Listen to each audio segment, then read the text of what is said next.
tema da palavra hoje é alcançar a promessa. Hebreus 10, 35 e 36 fala assim: portanto, não percam a confiança de vocês, porque ela tem grande recompensa. Vocês precisam perseverar para que, havendo feito a vontade de Deus, alcancem a promessa. Amém? Perseverar para alcançar a promessa. E essa palavra me veio devido a uma situação pela qual a gente estava orando.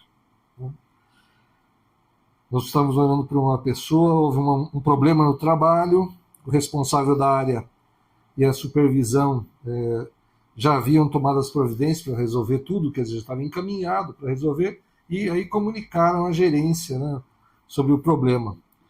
Só que a pessoa da gerência, em vez de entender que já estava em andamento, já estava sendo resolvido, surtou. Marcou uma reunião, chamou a responsável da área, a supervisão, né, e dava a impressão que ia despedir alguém. Então, a perspectiva para a reunião era a pior possível, né? Aí pediram oração e a gente estava orando. Então oramos, né, para que a reunião fosse tranquila, né, que o Senhor desse sabedoria para falar, para explicar a situação, para que não fosse tomada nenhuma decisão radical, né? Então a gente orou dessa forma, né? E aí, depois que a gente orou, eu falei para a pessoa assim: fica tranquilo, a reunião vai ser tranquila, vai ser bênção. Só que aí eu tenho que confessar o pecado, né? Eu falei mais para acalmar a pessoa, para confortar a pessoa, do que com fé de que fosse acontecer isso mesmo. A gente já tinha orado para que não fosse, né, uma coisa assim ruim, né? Eu tinha pedido ao Senhor para ele colocar a mão e que fosse feita a reunião. Então ele imaginava, vai ter bronca e tal, mas Deus vai colocar a mão e vai, né, tranquilizar a situação. Mas aí eu falei, profetizei desse jeito, né, para a pessoa, né, naquela fé, né? O que aconteceu?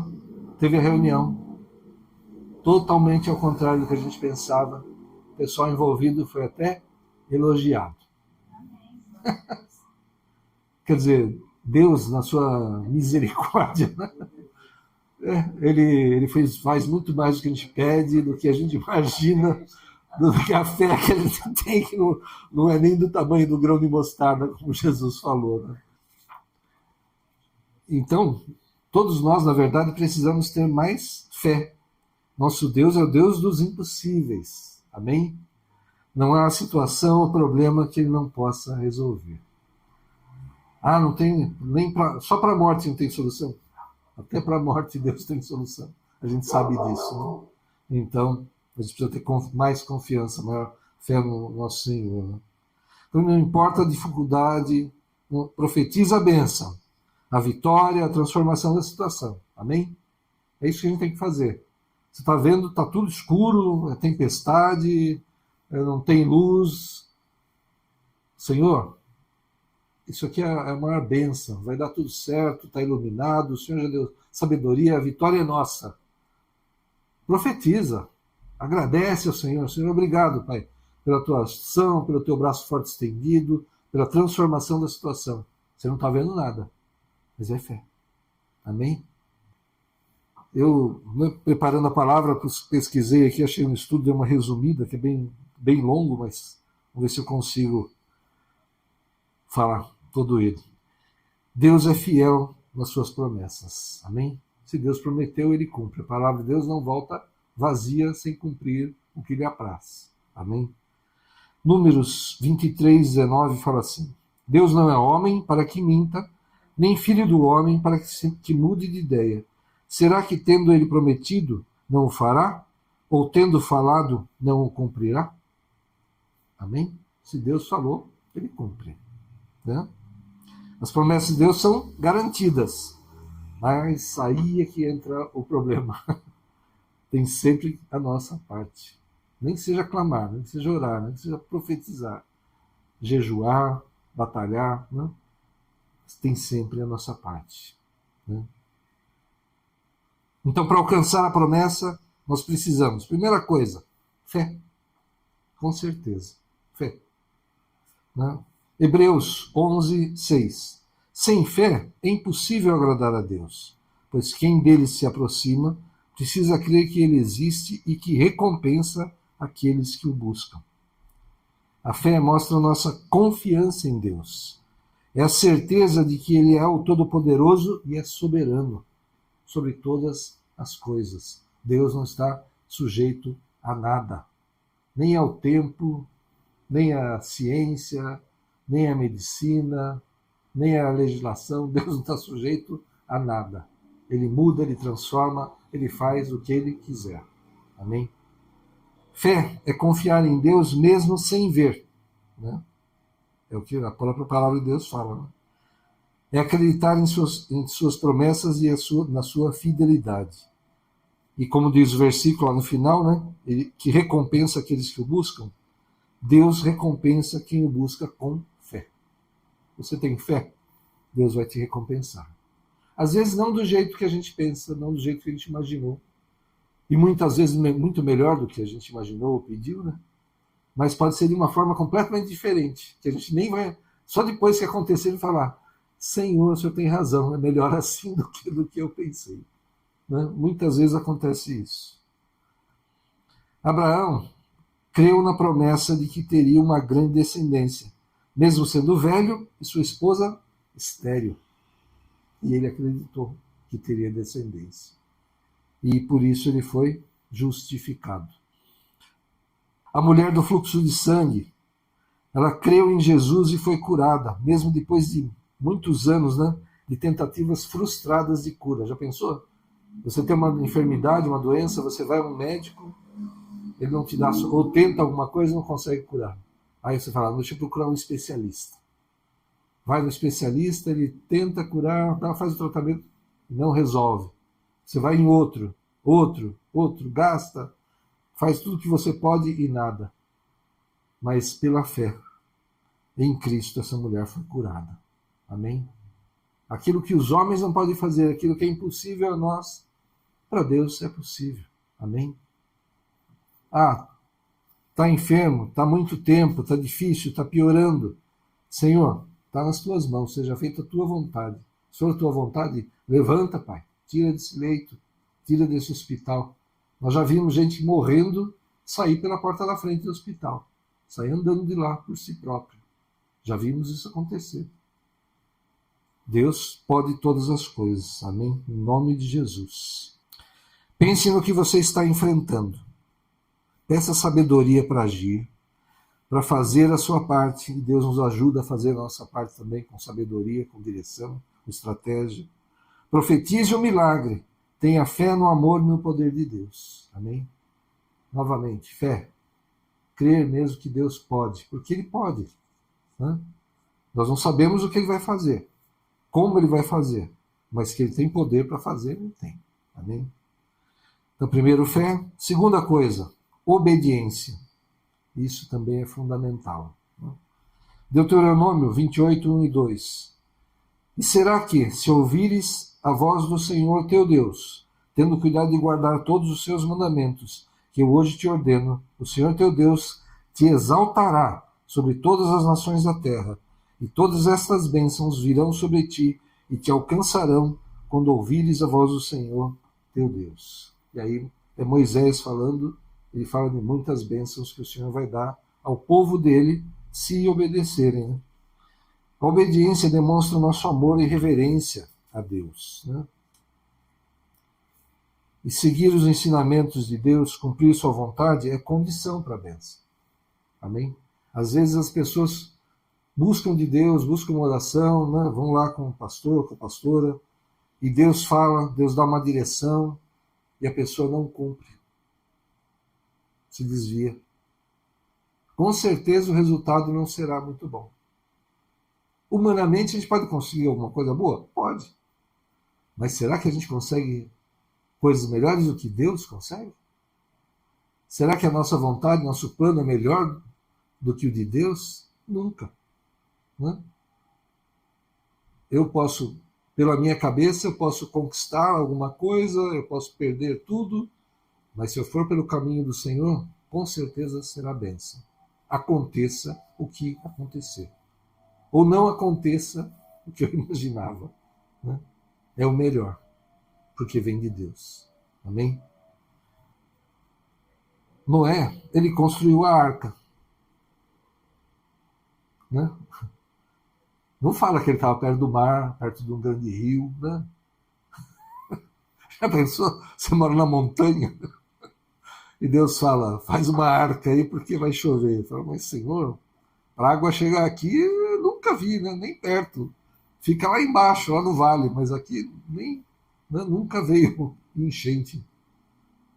Constrói a arca. Amém, sim, tá bom, vou fazer. E Noé fez a arca. E salvou a vida dele, da sua esposa, dos seus filhos e das suas noras. Foi preservado num tempo de destruição.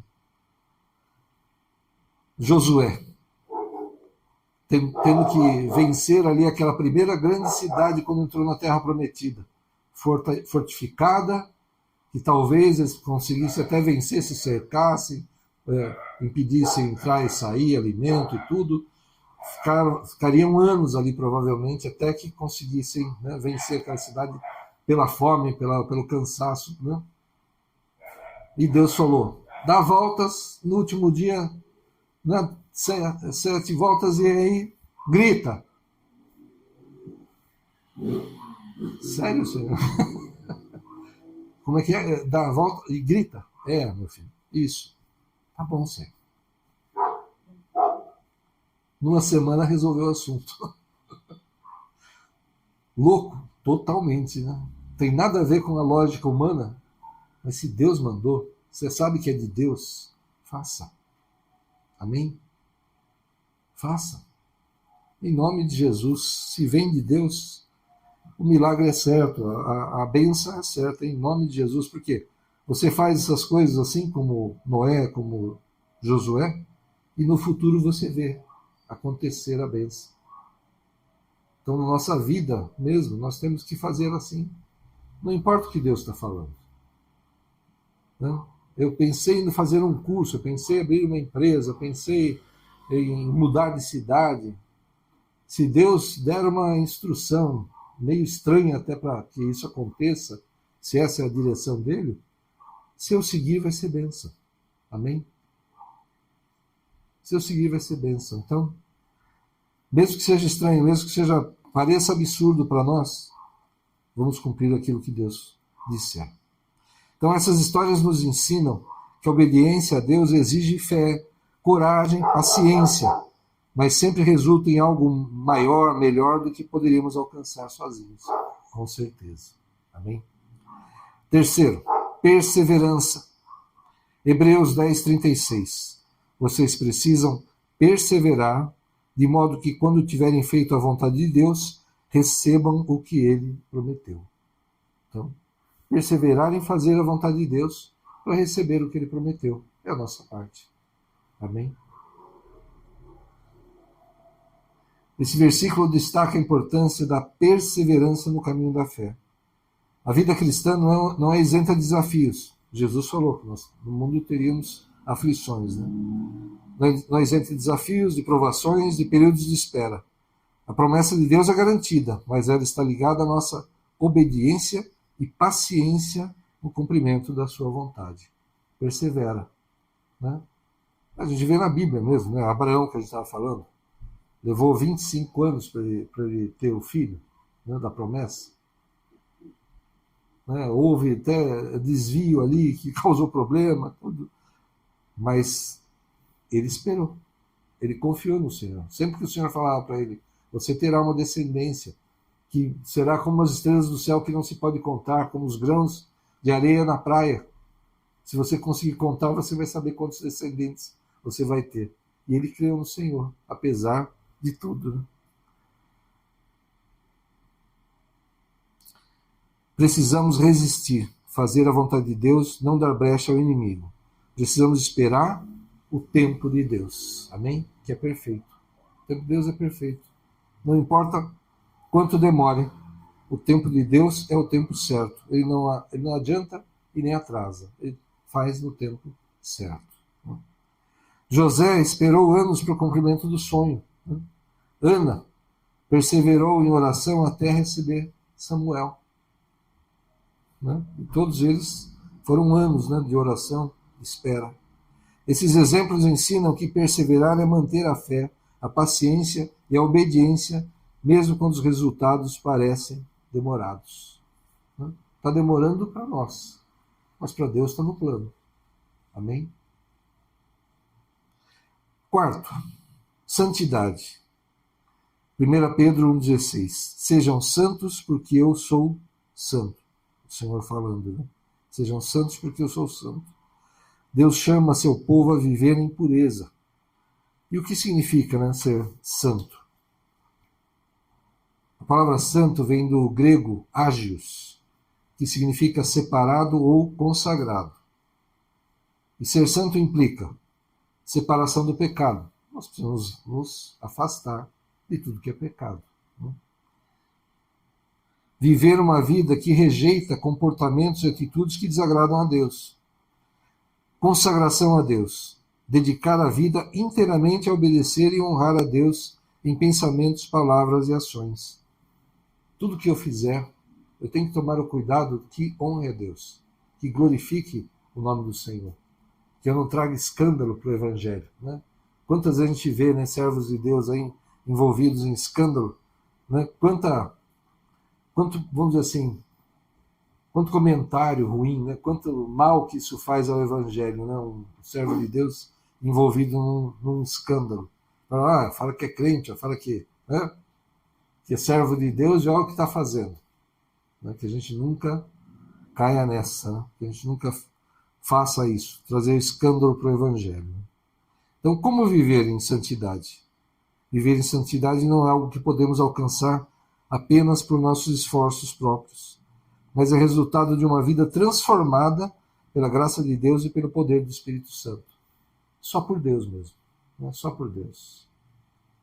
Quantas vezes a gente está para fazer alguma coisa e Deus está falando lá, talvez a gente não está ouvindo, mas Deus está tocando, né?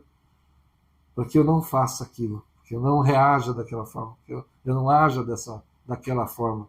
Daí você muda, você se segura, desvia o olhar, cala a boca, sai do ambiente, dá uma volta, esfria a cabeça, né?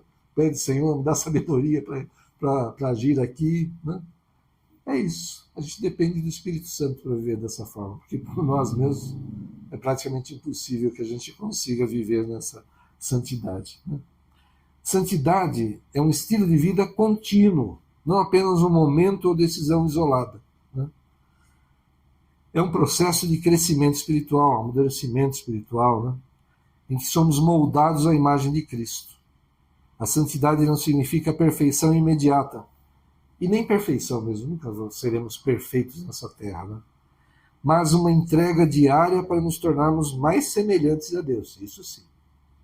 Para que a gente seja cada vez mais imagem e semelhança de Deus, como Ele nos fez lá no princípio. Amém? Que as pessoas olhem para nós e vejam um pouco de Deus, do amor, do cuidado, da sabedoria, né, da paciência de Deus, os atributos de Deus, né? Como a gente já ministrou muitas vezes, né, já fomos ministrados, que o fruto do Espírito se manifeste. Amém? Daniel, né, é um grande exemplo. Né? Ele manteve-se íntegro na Babilônia, um lugar tão contaminado que nem a comida, né, que era melhor, ele não quis saber dela. Né? Ele preferiu comer legumes e tomar água do que comer a comida contaminada do rei. E isso deixou ele mais forte, ele e seus amigos, companheiros que fizeram dessa forma, os deixou mais fortes, mais sábios. Né? Que ele e os amigos eram os mais sábios entre todos que estavam lá na Babilônia. Então ele manteve-se íntegro, manteve-se seguindo ao Senhor, cumprindo os mandamentos do Senhor, mesmo no lugar daqueles, mesmo sabendo do decreto que se orasse a outro Deus, né, entre aspas, né, ele seria morto. E ele continuou orando do mesmo jeito, né, e Deus o livrou. Glória a Deus. Né? E o pecado, como uma força oposta, né, à santidade, ele tem o poder de bloquear ou atrasar o cumprimento das promessas de Deus. Isso é uma grande verdade. A promessa de Deus é garantida, a palavra de Deus não volta vazia. Ninguém pode impedir a tua bênção, ninguém pode afastar de você o milagre, a não ser você mesmo, eu mesmo. Só nós mesmos podemos atrasar, impedir o acontecimento da bênção, da promessa de Deus nas nossas vidas. Só nós. Porque Deus, ele é educado. Ele não força ninguém, nem a recebê-lo como Senhor e Salvador. Então, se eu não quiser seguir a vontade de Deus, as instruções que Ele me deu, se eu busquei e Ele me falou para fazer uma coisa, eu faço diferente, né? Eu estou atrasando, no mínimo atrasando a minha bênção, no mínimo. Ou posso até impedir a bênção. Tá? Que a gente não caia nessas armadilhas do inimigo, não caia no pecado de forma alguma. Então esses exemplos reforçam que santidade não é um estado passivo, ou seja, eu vou deitar na rede e tudo bem. Mas é uma escolha diária de viver para Deus, confiando que Ele honra aqueles que o honram. Amém? Deus vai te honrar se você honrar a Ele. Se você cumprir a vontade dEle, Ele vai te honrar. Ele vai te prosperar, em nome de Jesus. Quinta coisa, gratidão. 1 Tessalonicenses 5,18. Deem graças em todas as circunstâncias, e segue. A gratidão é uma demonstração de confiança em Deus, mesmo antes de ver as promessas. É verdade, né? Eu já aprendi isso, mas é difícil a gente falar sobre isso. Eu estou querendo, por exemplo, passar num concurso. Senhor, obrigado porque eu vou passar nesse concurso. Obrigado porque eu vou trabalhar nesse lugar que eu estou desejando. Obrigado, Senhor. Ué, mas não aconteceu ainda, eu estou agradecendo? Deus não pode fazer? Pode. Se for a vontade dele, eu vou passar. Então eu já estou agradecendo, antes de acontecer. Né? A gente tem que ser grato depois, com certeza. Agradecer a Deus, né? Vamos falar, né? Você acordou. Obrigado, Senhor, por mais um dia. Né? Obrigado, Senhor, pela família, obrigado pelo trabalho, obrigado, né, por todas as coisas. Mas agradecer até antes das coisas acontecerem. Né? Paulo e Silas naquela prisão. Eles tinham sido açoitados, eles estavam presos até o tronco lá para, né, ficar quase praticamente impossível de fugir mesmo, seja impossível de fugir. E eles estavam louvando ao Senhor. Jesus, ele dava graças antes de partir o pão. Até isso ele fazia. Ele mesmo, antes de multiplicar pães e peixes, ele consagrava e agradecia ao Senhor. E aí faz a multiplicação dos pães e peixes. Então vamos agradecer por aquilo que estamos pedindo, desejando, antes de acontecer. Amém? E o Senhor vai realizar. Porque Ele tem poder para isso. E se for conforme a vontade dEle, com certeza vai acontecer. Então agradeça. Senhor, obrigado, Senhor. Eu estou pedindo, mas eu já te agradeço pelo teu agir, pelo teu mover, pelo que o Senhor fizer. Se acontecer ou se não acontecer, obrigado, Senhor, pelo teu agir, pelo teu mover. Mas que seja feita a tua vontade. Mas de qualquer forma, Senhor, eu te sou grato. É assim que devemos agir. Então, gratidão. A gratidão é uma postura de reconhecimento e confiança em Deus, mesmo diante de situações desafiadoras ou aparentemente impossíveis. Então, essa passagem de Paulo e Silas, Jesus agradecendo antes de multiplicar pães e peixes, as passagens mostram que a gratidão é mais do que um sentimento. É uma escolha, uma demonstração de fé. Em meio às lutas ou diante de recursos limitados, agradecer a Deus revela confiança nele e pode abrir caminhos para milagres. Amém? Então, agradeça. Depois que aconteceu? Com certeza. E antes de acontecer? Também. A gratidão nos conecta ao coração de Deus e transforma a nossa perspectiva, nos permitindo ver além das circunstâncias. Ou seja, fé, novamente. A gratidão pela fé. Então, para a gente concluir, lembre-se, qual que é a nossa parte? Fé, obediência, perseverança, santidade e gratidão. Amém? Porque Deus é fiel e as suas promessas se cumprem no tempo certo. Amém? Glória a Deus, aleluia. Essa palavra, vamos orar. Aleluia. Feche os olhos, vamos orar. Senhor, em nome de Jesus, Senhor, Pai, nós com certeza te damos graças, Senhor, pela nossa salvação, por nos levantar como igreja, por tudo que o Senhor já fez, está fazendo e sabemos que ainda fará tantas coisas por nós, pelos nossos amados, Senhor, pelo resgate, pela salvação, pelo retorno daqueles que se afastaram, Senhor, pelas portas que o Senhor vai abrir, pelas vitórias que o Senhor vai nos dar, pelos livramentos, Senhor, que veremos e que também não veremos, Senhor. Nós te damos graças, Senhor, por tudo, Pai. Que sempre seja feita a tua vontade em nossas vidas e através das nossas vidas. Ajuda-nos, Senhor, a perseverar, Senhor, a ter paciência, esperar o teu tempo, Senhor, cumprir os teus mandamentos, cumprir a tua vontade, Senhor, em nome de Jesus, e ajuda a nossa fé, Senhor. Mesmo nas situações mais difíceis, Senhor, mesmo nas situações mais desesperadoras aos homens, Senhor. Ajuda a nossa fé, Senhor. E continua operando, Pai. Clamamos a Ti. Nós declaramos a nossa total dependência de Ti, Senhor. Então continua operando mesmo, Senhor. Não para, Senhor. Não para. Até o fim das nossas vidas, até que o Senhor volte, Senhor. Continua operando em nós e através de nós, através da Tua igreja, Senhor. Em nome de Jesus, Senhor. Que possamos ajudar o necessitado, Senhor, estender a mão, levantar o caído, e se cairmos, Senhor, vamos estender a mão aos nossos irmãos, eles vão nos levantar também, aleluia. Em nome de Jesus, Espírito Santo, clamamos a Ti, nos dá mesmo essa sabedoria, nos dá mesmo essa força, Senhor, nos dá mesmo essa fé, derrama mais e mais essa fé, Senhor, em nome de Jesus, clamamos a Ti e Te damos graças. Em nome de Jesus. Amém. Glória a Deus. Deus abençoe a todos. Aleluia.